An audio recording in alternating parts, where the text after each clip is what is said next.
Let us not forget everything that happens. It's by the will of Allah. Holy will. It's time to unite and stand, and we will be the best amongst men. It's not time to be extreme or duty unthinkable, but to stand together as one. Tune into Sunnah followers, streaming every day, various platforms. Trust me, you'll find a way. Sunnah followers. Assalamu alaikum. Please mark your calendars.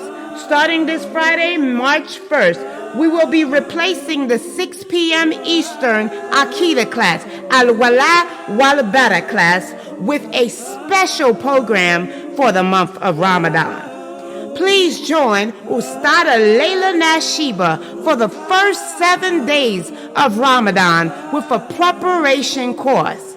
Allow her to walk you every day after that with the fiqh of fasting. Don't forget, mark your calendars, and we're streaming it right here on Sunnahfollowers. Ina alhamdulillah, wa salat, wa salam ala wa rasulallah. I like to first of all congratulate everybody listening to me for making it to the 3rd week of Ramadan for the year 2024. Ramadan is almost over. Oh yeah, it goes by fast. And I want to congratulate all the new shahadas on making it this far. I want to particularly congratulate Sister Sandra. Sister Sandra has been sharing with me. First of all, she's embarked upon this journey of Islam, of trying to find her way back to Allah. And alhamdulillah, she had a bad habit, a nasty habit that she said she was unable to kick for the past 20 years. And that habit was smoking cigarettes. Subhanallah, she said when she first converted to Islam, nobody told her cigarette smoking was haram because most of the men in the mosque smoke cigarettes. Few of them do weed too.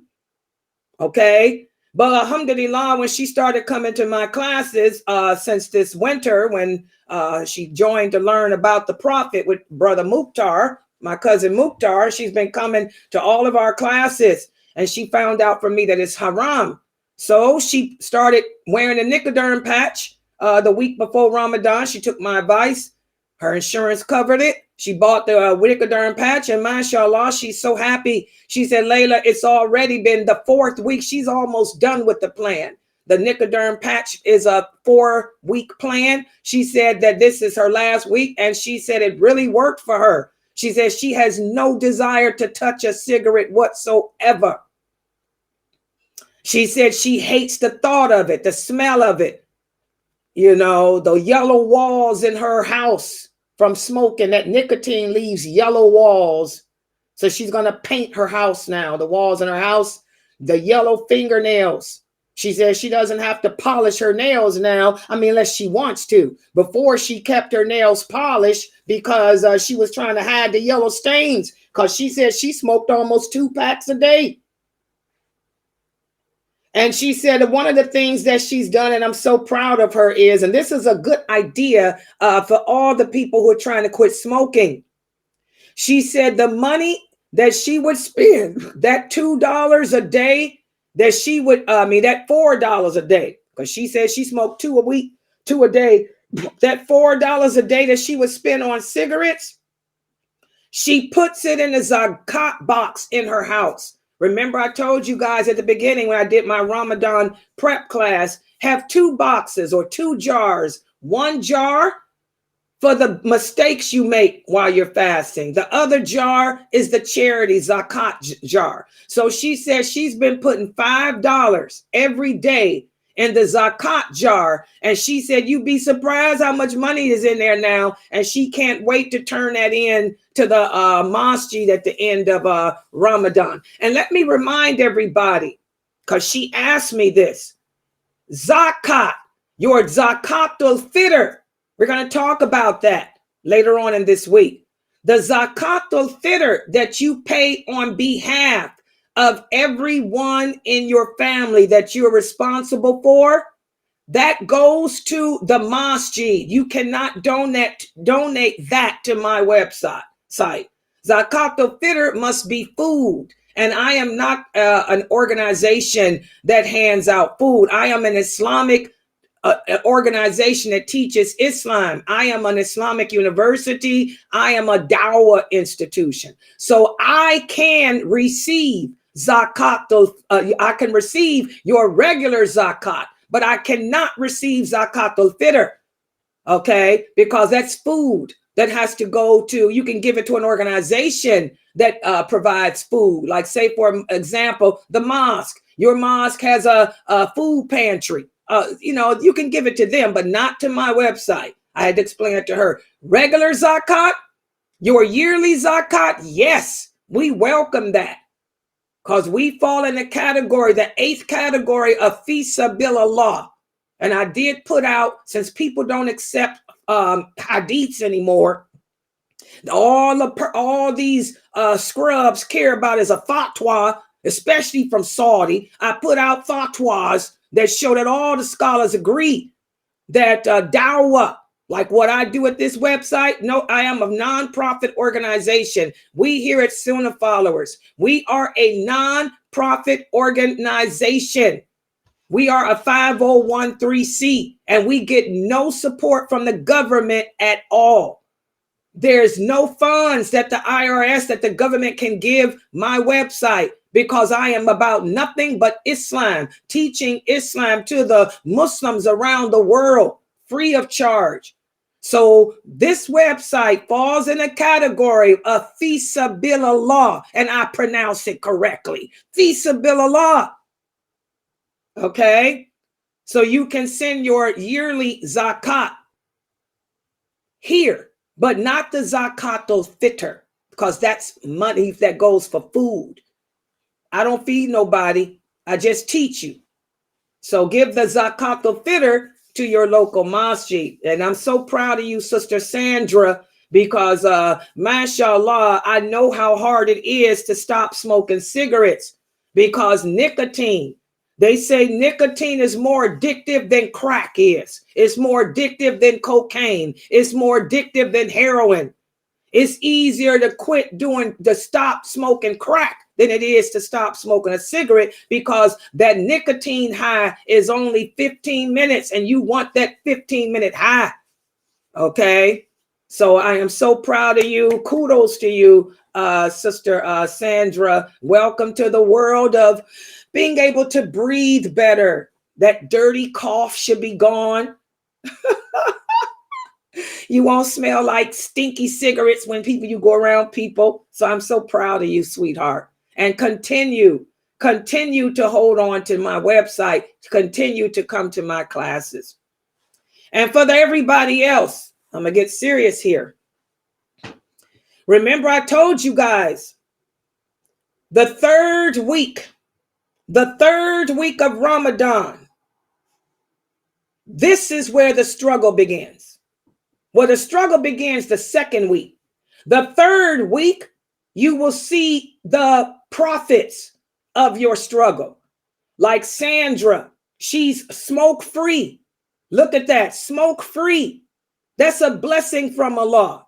A couple of other sisters, one sister told me, she came on here yesterday and said she finally got the job she applied for. Mashallah, I told her, good job, Allah has rewarded you. Whenever we sacrifice for Allah, He brings about reward. So you guys have been sacrificing for 3 months, going without food, water, drink, controlling your emotions, your desires. So you're going to see the reward. And then for people like me, it gets hard. The dawah, I am a daya. I have to remind people that a lot, not because I'm saying I'm superior over you, but you have to remember we're on a different level. I'm on a different level than the rest of you because I'm your teacher and I'm a daya. So my challenges are going to be different. My struggles are going to be different. This is where it gets hard for us daya. We have to deal with the shayateen, the devils amongst mankind. They are the allies of Shaitan.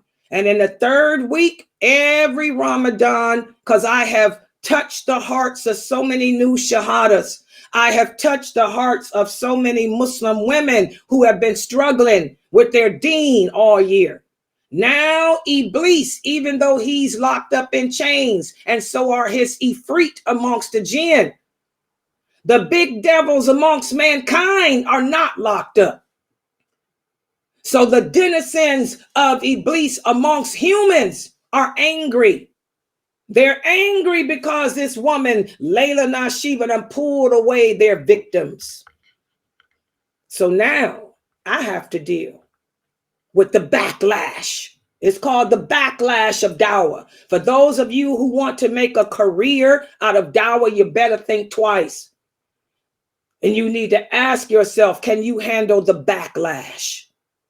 Because we daya, those of us of the truth, we get a lot of backlash, slander, accusations, all kind of fitting. Well, I'm going to address one fitting that emerged today. I looked on my comments on YouTube, and a sister, and I know who the person is because Allah gives us insight like that to who the shayateen are. But as you guys know, may not know the new sisters, but for anybody else, I was the pioneer. I am the pioneer. I am the pioneer of internet dawah. Voice technology was invented. I was an IRC operator. Voice technology was invented on my website. We were experimenting, myself and a few other IRC ops, along with Dianera. That shows how old I am. There were some 3 guys who were IRC ops with us. They were from out of San Diego and in LA. I mean, in California. They said, Nasheeba, let's try something. They said, we want to see if we can invent voice technology. I said, what you talking about? We can talk. Instead of us typing on the internet like we do and nuking like we do, I want to see if we're going to try we got a project going. We want to see if we can create voice technology. I said, well, I'm trying to make a website. I wished we could talk instead of type. So that's where the 3 guys invented voice technology with my website. My website originally was called KuwaitiNet. It was called KuwaitiNet because it was me, a bunch of brothers from Kuwait, some Egyptians, and the 3 Caucasian boys down there in Southern California who are now famous now famous, well known. Okay. So my website's been around since 1986. I'm not new at this. I'm the old daya. I'm known as Lady Locks from IRC. Yeah, I used to ban people. I was known. Don't play with Lady Locks. Lady Locks will see you and she will ban you from all servers. That's me. I don't play. Never have. Along with Dianera. Okay? So I've been around a long time on this internet giving dawah, and I've had thousands, I repeat, thousands of people have come in and out of my website since 1986. 1986. In the 2000s, that's when all the big fitna began. I used to have a lot of Muslims coming to learn from me in the early 2000s, mostly women, of course, because my dawah is geared towards women. But just like I do with you guys today, when you teach Islam, you have to give them baby steps. I've been teaching the same thing since 1986, but it's different. I take you guys up a level each time I teach, because, you know, I can't scare you. It'll run you away from Islam. Well, I received a comment from a person that used to come to my website back in 2011. It's a woman. I know who she is. She left a message on YouTube for me. That's why I have all my comments where you can't post them. When y'all post, it doesn't go. I have to screen them because I know I got haters. I've been doing this since 1986, but technology has advanced. The competition is bad. There's a lot of non-Muslims out there. There's a lot of Muslims out there all claiming to teach about religion, teach about Islam. I tell you guys, 97% of the Muslims y'all listen to on social media ain't qualified to teach. And they're calling you to something other than the Quran and Sunnah. So I have to be unique. The Prophet Muhammad said, be distinct. And I've been known all my life as being the pioneer, the first to do this, the first to do that. Well, I'm the first to make my dawah this way now too. Now in 2024, it's all about copyrights. It's all about copyrights. If I play some verses of the Quran, my video will be shut down due to copyrights, because everybody has copyrights even on their Quran recitation. Any backgrounds that you use, pictures, it's copyrights. If I use a picture that belongs to somebody, my whole video, my whole lecture is coming down because it's copyright. So I have to make my own pictures like I did this. I used to have the Sunnah follower theme. Y'all know I've had that theme for years. I had to stop using it because somebody claimed copyrights to it. So when I started going on YouTube last year, the year before last, I said, everything is copyright. What am I going to do? So I made dua. I said, oh Allah, you've guided me to create this website back in 1986. I've been around since 1986. Maybe it's time for me to retire because all my stuff is getting blocked. I said, oh Allah, guide me. Show me what to do. I need help. I need help. 2 weeks later, my Rough Rider came. I don't know her. Didn't know her. She came to my thread on YouTube. She said, oh my God, this dawah is real. And she joined the Zoom room. Come to find out, she used to be a professional singer. She's a Rough Rider. But she gave it all up because of Islam. So I said, Allah answered my dua, and I tell her to this day, I say, Geechee, you are dua that Allah answered. She makes all my jingles. So now none of my videos are blocked. None of my videos are striked. I have copyrights to my stuff. So I had to take my things down. Everything that you hear is by Geechee and the children. Geechee and her children. They make my jingles. So yesterday, I received a comment from somebody. I know who she is. She said, back in 2011, when I used to come to your classes, you told us that it's haram to sing nasheeds and stuff.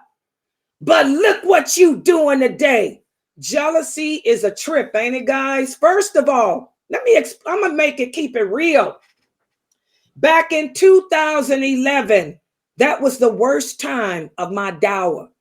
You want to know why it was the worst time of my dawah? Because number one, I never used video. People never knew what I looked like. But from the way I speak, they thought I was a Black African-American convert woman that don't know nothing about Islam. They treated me terribly because you know how racist people are towards African Americans. So they didn't know what I looked like. They didn't know what I was. They assumed I was some African American woman that was not worthy of anything, because that's how bad they treated African American Muslims back then. So I went through a lot of harassment on this internet, a lot of harassment in 2011. And then a lot of the women left because of their jealousy. I can't learn from no black person. Remember back then, guys, they used to say in 2011 that you had to be an Arab. Remember, the 2000s was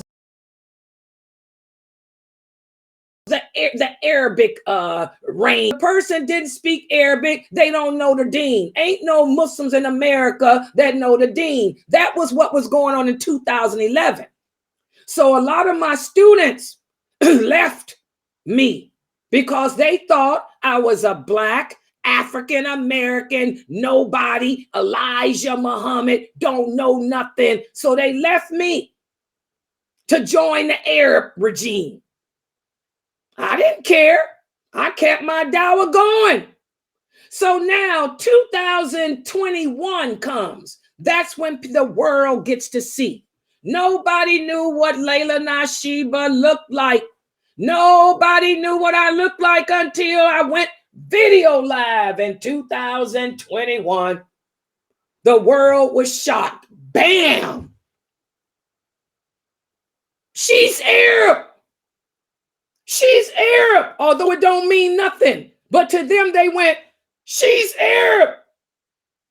Hello, surprise.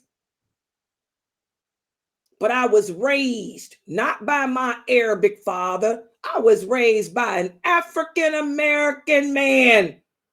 May Allah forgive him of his sins. May Allah make his grave spacious. Well, all my dawah goes to my stepfather, who was African American, and my mother, who's Creole. Hello, not my Arabic father. My Arabic father died when I was young. I don't even know him. But I know my stepfather, and my stepfather instilled in me La ilaha illallah Muhammadur Rasulullah, and to make this dawah my life. So welcome to reality. Shock. So anyway, this person from 2011, she posts that comment. So I'm going to address her. Back in 2011, what was going on? You had break your fast. 2011. What was going on? Remember, that was the Nasheed dynasty. All these Arabic songs. It was all about Arabic, remember?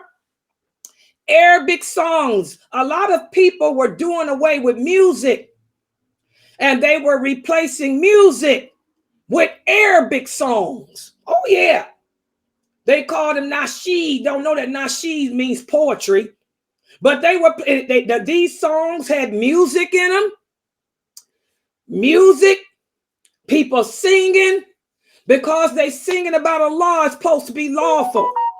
So I had to let the Muslims know, just because a person is singing about Allah does not make what they're doing lawful. Music is haram. Y'all can't listen to this music. I don't care if they singing about jihad. I don't care if they singing about Allah's Akbar. It's music. It's haram. It's haram. Music is haram. That's what I was teaching back in 2011.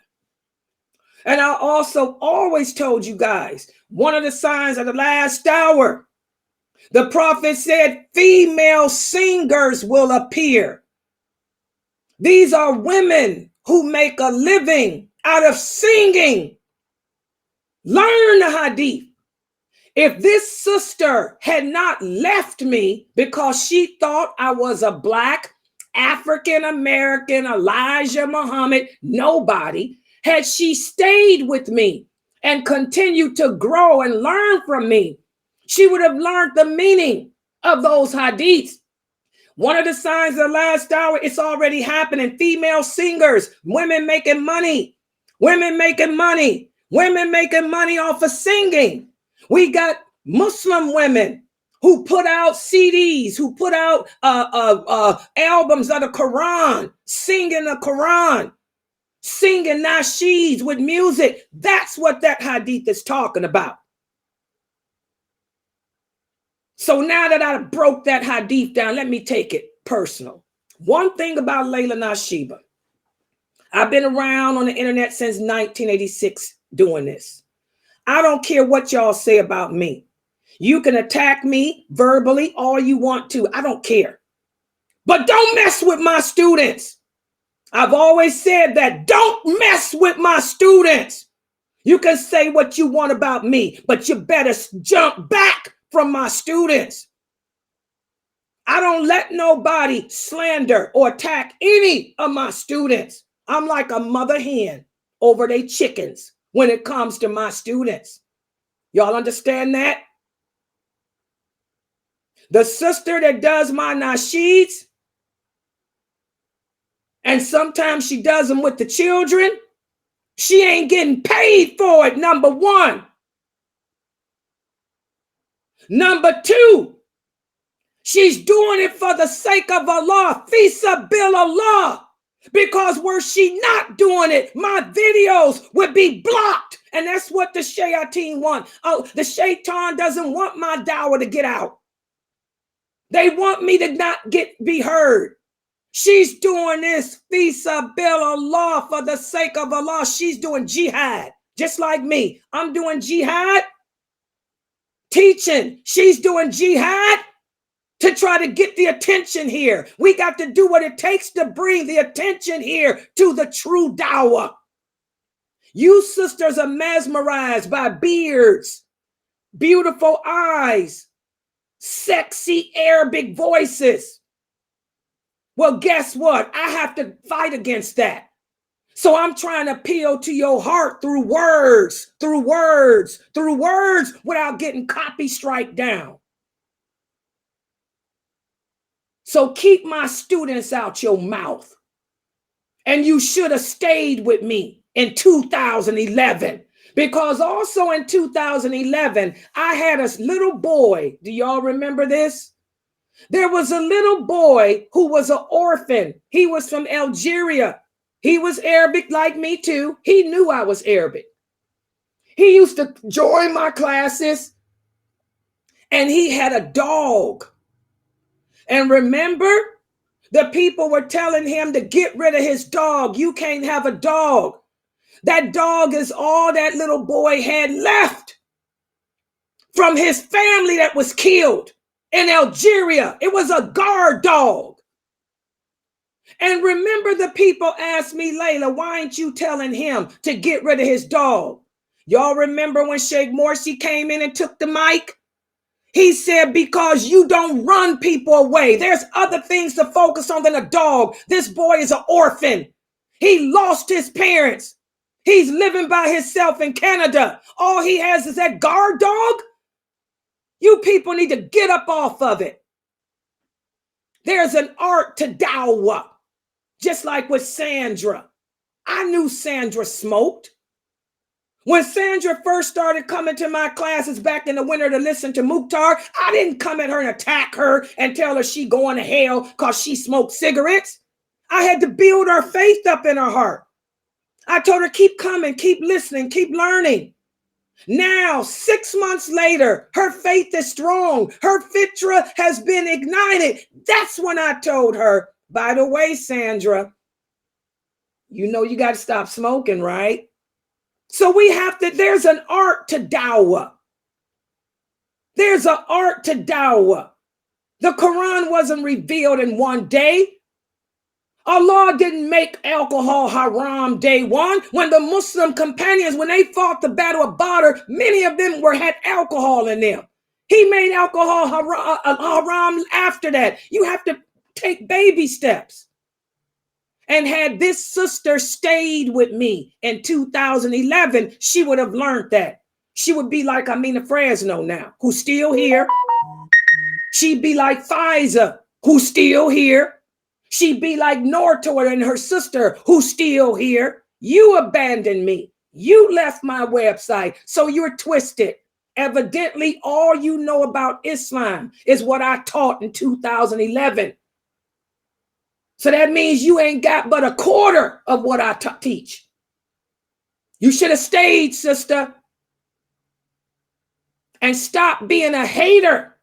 You still have that jealousy in your heart, that jealousy that caused you to leave because you thought I was a Black African-American Elijah Muhammad person who knew more than you. You left.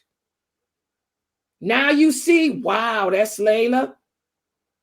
Stay gone for all I care.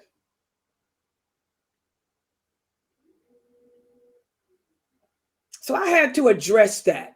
And I want you guys to know it's baby steps. You don't come out at no new shahadas telling them this is haram, this is haram, this is haram. But with music, that's different. What Geechee is doing for my website, she ain't getting paid a penny for it. She's doing it for fi sabilillah. She is a jihadist. She's trying to bring the people here to listen to me through a lawful means because the competition is tough. I got innovators. I got deviators. I got kafirs. I got haters to deal with. Get up off of her. Jealousy, that's a hard pill for a woman to swallow. Women, y'all see why Allah says there'll be more of us in hell than men? We're jealous. You jealous of Geechee. And make sure, Geechee, you recite the Falak, the Nas, and Ikhlas every day. I've been doing it all my life. Recite the Falak, the Ikhlas, and Nas every day, Geechee, because that will protect you from the hasid and the hasideen of the jealous, filthy women out there, okay, who want to take you down. They've been trying to take me down all my life, but they can't because I trust in Allah. And I do what Allah says to protect me from these female denizens of shaitan.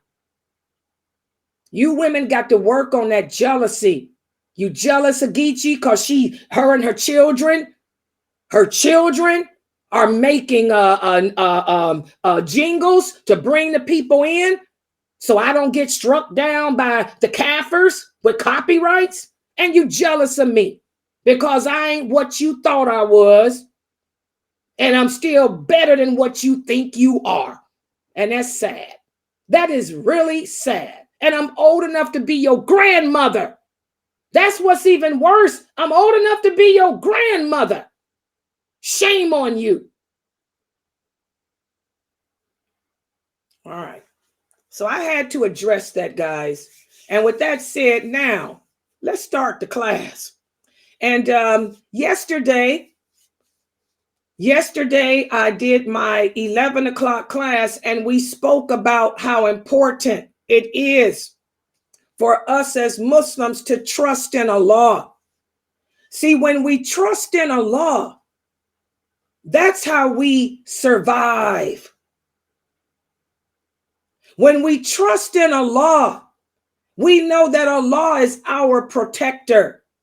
We know that Allah always got our back. What is that hadith that I've told you new shahadas to never forget? When Allah loves you, what happens? He becomes your eyes with which to see. What does that mean? That means Allah got your back. He becomes your ears with which to hear. He hears what they say about you, but he got you. Allah becomes your protector when he loves you. And that's why every day of our lives should be spent trying to earn the love of Allah, sisters. Because then you could care less about the scrubs. You could care less about the scrub women, the jealous women, the haters. The haters gonna hate. Let them hate. As long as they talking about you, let them hate. It's when they stop talking about you that you need to worry. The haters are gonna always hate.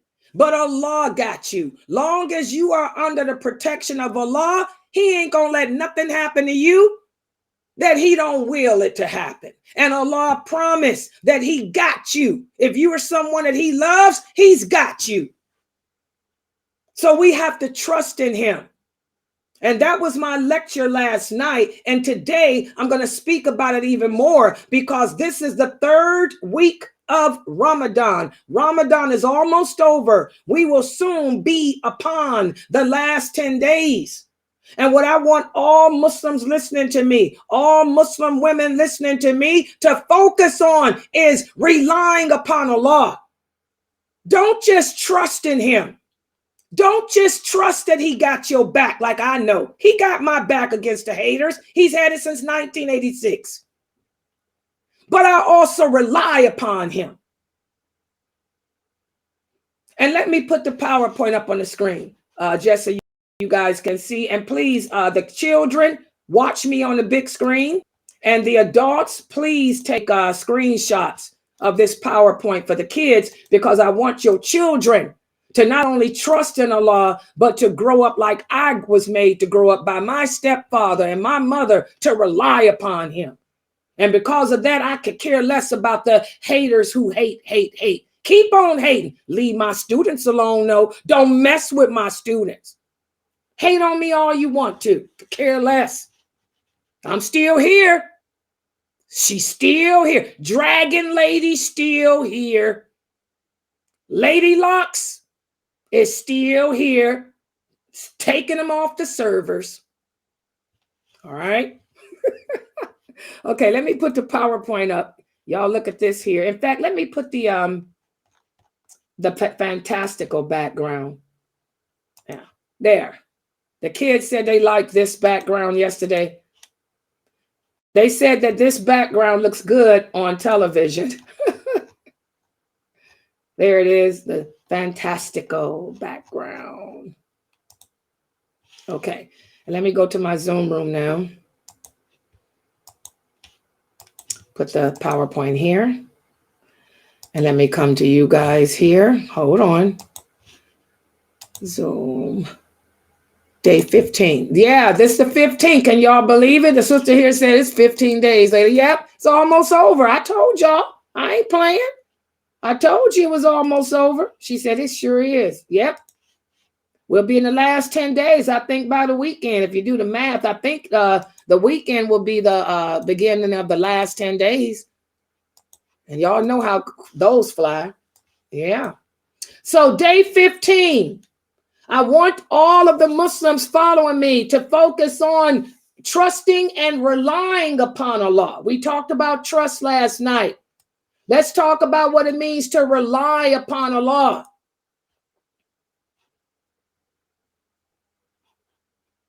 The true believer, he sees reliance upon Allah as a religious obligation. In other words, we know, those of us who truly believe La ilaha illallah, we view relying upon Allah as an obligation, just as we view trusting, because Allah tells us in the interpretation of the meaning, those who treat reliance as merely a statement for the tongue, giving it no place in the heart without understanding its reasoning or pondering over it or its causes, these are people that don't understand the meaning of reliance upon Allah. These are people that abandon doing good deeds. These are the people that abandon changing the condition of themselves. You guys are spending Ramadan. You recognize your strengths and your weaknesses, and you're working hard to change yourself to a better person. But there's other Muslims out there, like the one that posted to me on YouTube yesterday. They think that they got it all together.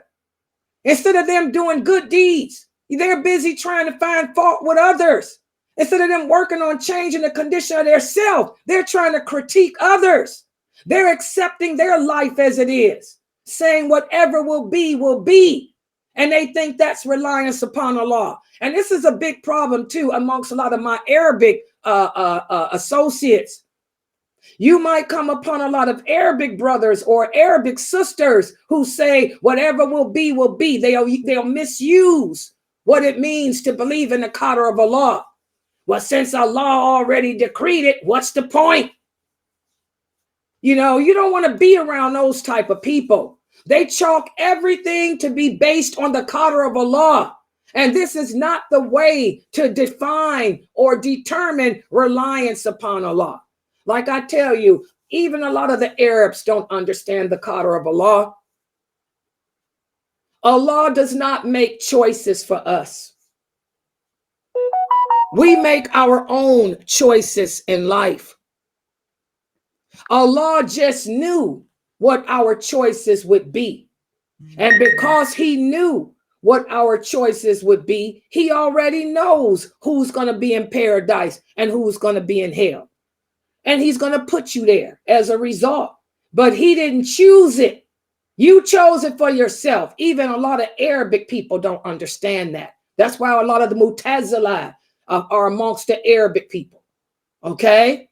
They chalk everything to be based on the qadr of Allah, and they do nothing to change the condition of themselves. True reliance upon Allah involves doing the following things. Number one, obeying his commands. Number two, seeking the use of all the necessary means required for every deed and action that you undertake. Number three, no greed, no jealousy.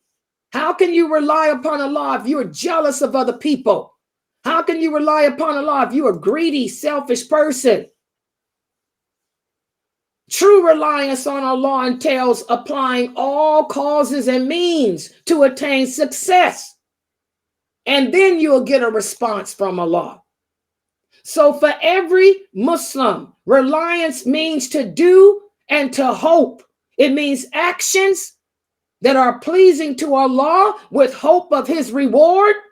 Along with that peace in your heart and soul, you got to rid yourself of greed, rid yourself of jealousy, rid yourself of all those barriers that we talked about, the barriers of the heart that surround your fitra.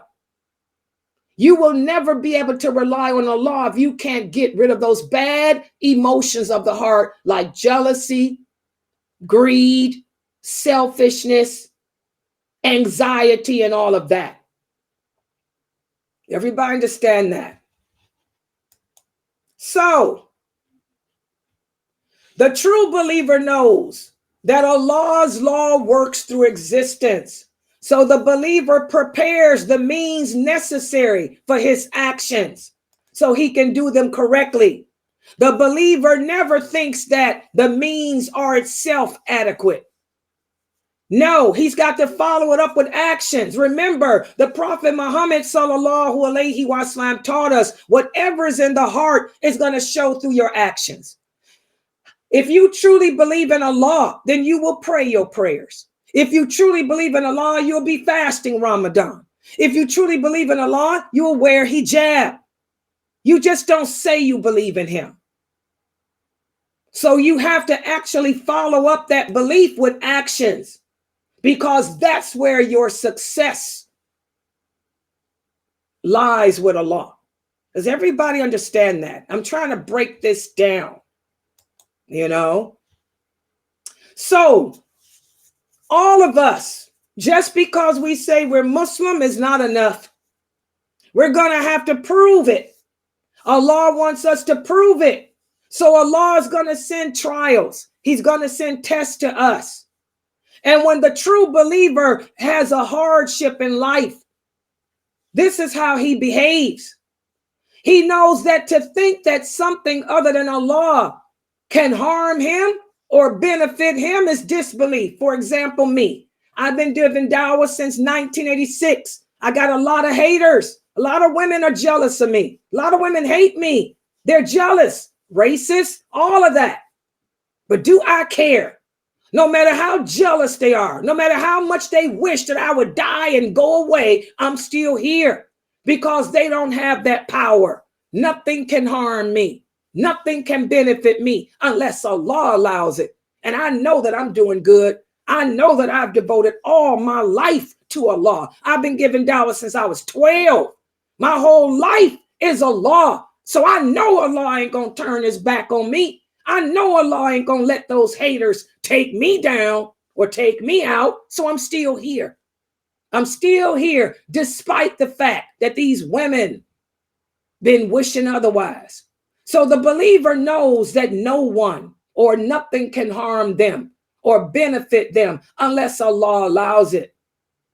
Also, the believer knows that Allah will provide resources for you to help you to attain what you need.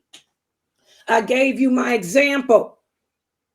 When I started going live on video in 2021 and the world finally got to see the woman behind the voice, they were shocked.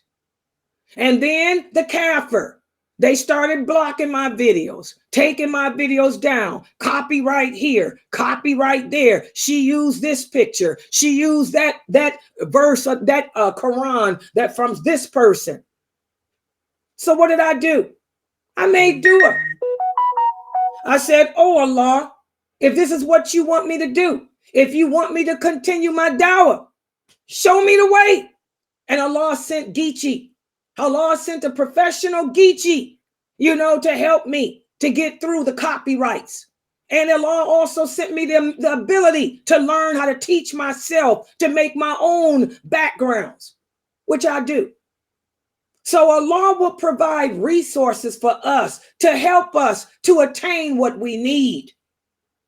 The believer relies upon Allah. We're not intimidated by the haters. We're not intimidated by shaitan. We're not intimidated by the kafirs.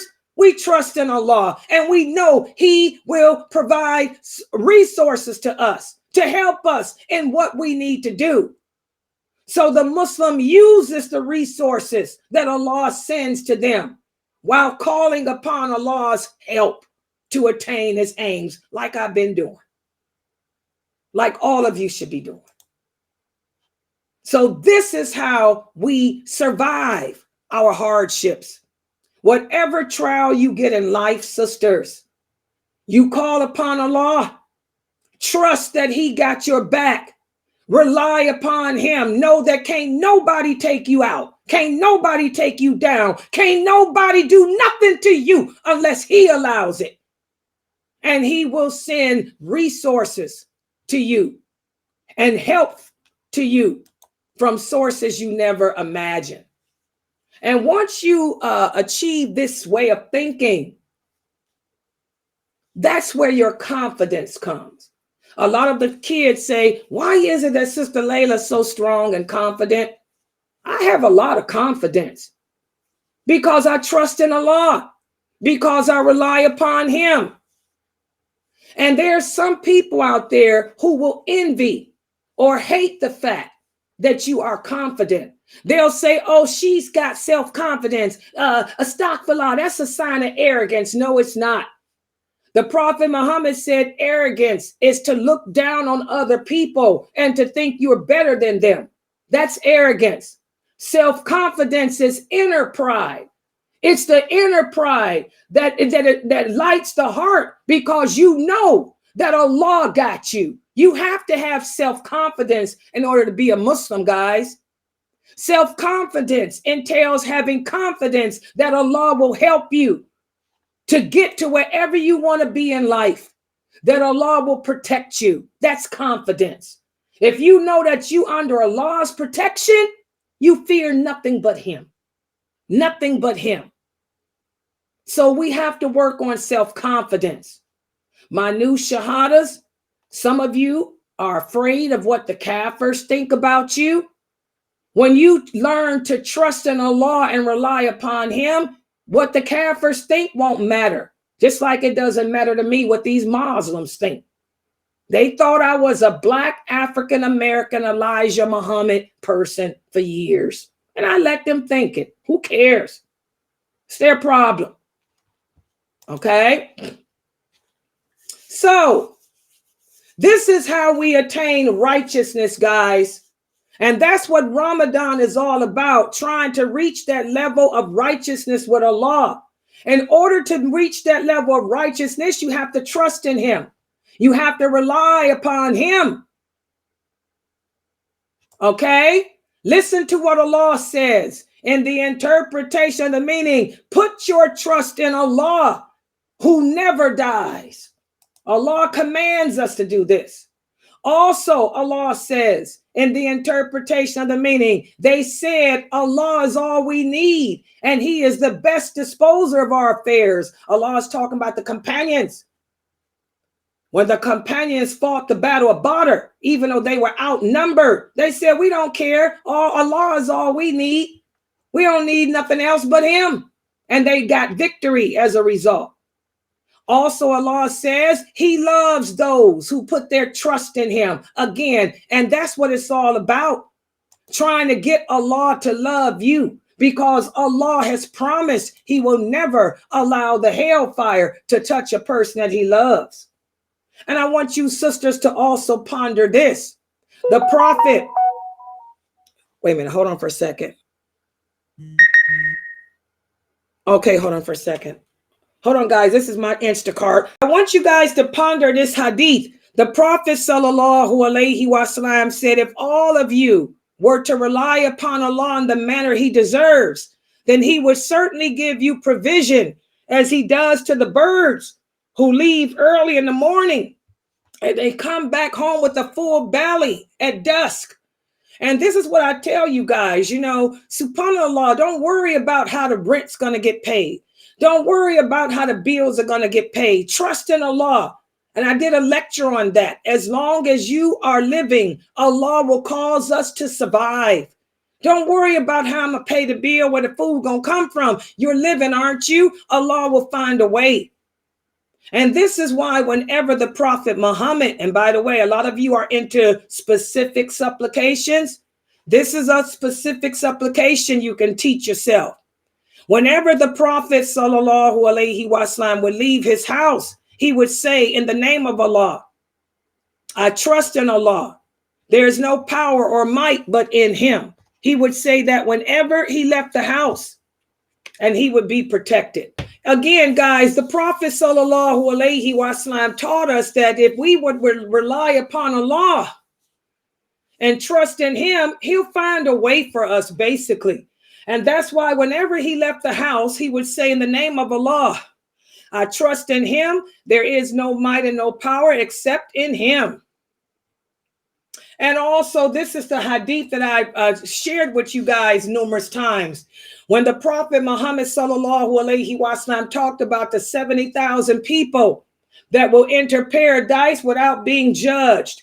What makes them better than all other human beings is the fact that, number one, they trusted in Allah.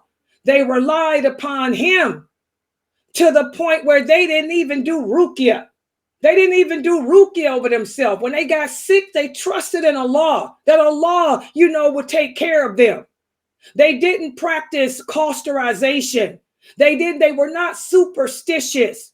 They simply put their trust in Allah, that Allah would find a way out of them, out for them from any sickness or any disasters. When they became sick, they would take their medicine, something that Muslims don't do today. When they became sick, they always took the medicine that the doctors gave them, and they trusted in Allah. They weren't superstitious like you guys are. You think that the medicine come from shaitan, or, I'm going to go eat some herbs. I'm going to eat some grass. No, they weren't like that. They sought medical attention and trusted in Allah, that Allah would cure them of whatever their sicknesses were. And they were not superstitious like you guys are.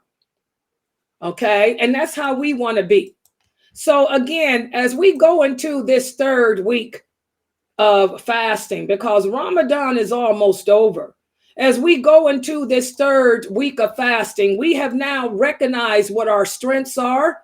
We've recognized what our weaknesses are as Muslims. It's now time for us to start getting close with Allah by trusting in him, relying upon him, and only fearing him, not fearing man, Not caring. I don't want you children to care what the people say about you. You know how they talk about Layla. Do Layla care? No. Look at me. Old grandma.